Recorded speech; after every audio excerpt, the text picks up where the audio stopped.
వాగ్దానం చదవండి మొక్కలు.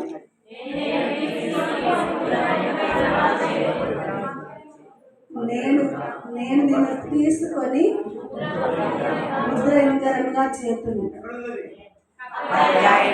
అధ్యాయం 2:23. దేవుడు మనకు ఇచ్చిన వాగ్దానం చెప్పండి కొట్టి ప్రభుత్వం కనుక.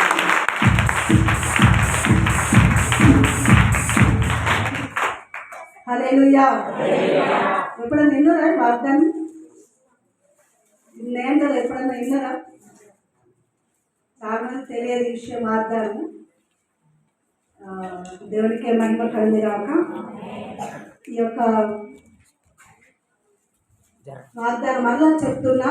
మేము ప్రార్థన చేస్తున్నామని సాక్ష్యము. నిన్న వాగ్దానం కొరకు ప్రభువా మరి మాకు ఈ 2024 కావాల్సినటువంటి వాగ్దానం ఇవ్వండి అని నేను చెల్లెలు సుకన్య కృపాలని మరి ప్రార్థన చేస్తున్నామండి. చేస్తున్నాను.